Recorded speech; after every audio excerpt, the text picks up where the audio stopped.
Sri Lanka need 163 more to make it through to the finals of the Asia Cup 2023. They've shown guts and the gumption to go for it, and they've shown the ability to do so against a very solid bowling lineup. You're watching Cricbuzz Comm Box, powered by AMD Sri Lanka, powered by supreme self-belief. That's a good segue for a start. Yes, they have been batting with a lot of purpose. Yep. Kusal Mendis looks the part. Pathum Nissanka played some lovely shots in his 29. Kusal Pereira was looking very good till he got run out. So, till now, all the Sri Lankan batters who have walked into the crease have done a good job. Just that nobody has gone on to get a big score. Here is Kusal Mendis' chance. We spoke the last time when he got going. He played a rather silly shot to get out, but it is his turn to take his team home. This is a virtual semi-final, a great opportunity for Kusal Mendis to take his team home. Well, I suppose Sri Lanka are also telling Pakistan that you can't always rely on Shaheen Shah Afridi, because if he doesn't get wickets, then, well, you always have a chance against them.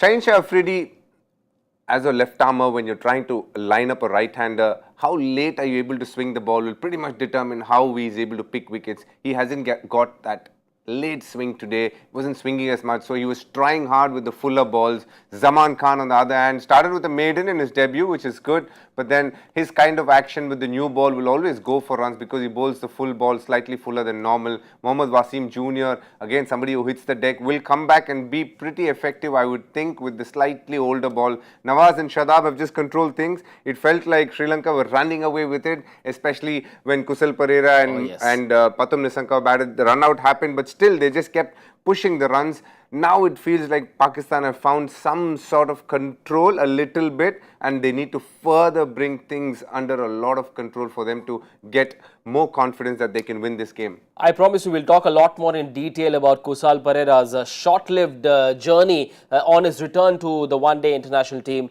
But then thereafter, that partnership between Pathum Nissanka and Kusal Mendis, 57-run partnership, would have perhaps set the cat among the pigeons. Pakistan would have been worried at that stage. A little bit for sure.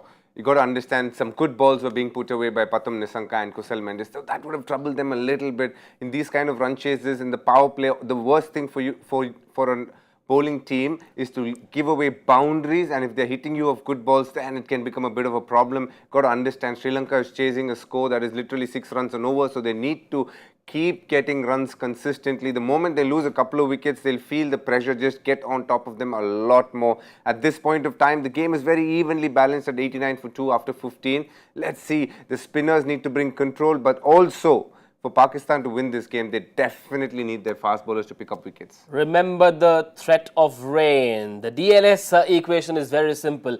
At the 20-over mark, Sri Lanka need to be at 100 for 2. If at that point the rain comes down, if there's no play possible, Sri Lanka will go through to the final. So I'm sure Pakistan are factoring in that as well. For another breakthrough to make the DLS equation tougher, should Pakistan look to bring back Shaheen Shah Afridi? If they're getting close to 20 overs and it's not happening and they feel rain is around the corner, then yes. Otherwise, they should go with the normal plan of how they would bowl the normal 42 overs. If they look to do anything different because rain is coming in, that will put a lot of pressure on the bowlers as well, because it might not be their moment to bowl, but the captain has done it only because he expects a certain wicket out of you or a certain spell at some point of time, which will in many ways make them leak runs if they're not doing the job that they're there for. So at this point of time, they should just move on like it's a 42 over game. But if they see rain around the corner, then they need to hit the straps and find out, all right, at this point of time, we need a wicket. Who's our best chance? Bring that bowler in. If a third wicket falls somehow, anyhow, Sri Lanka need to be 112 for 3 at the 20-over mark. A cracking climax awaits us for this virtual semi-final. That's it for now from DK and I on Cricbuzz Comm Box, powered by AMD. Match most certainly on.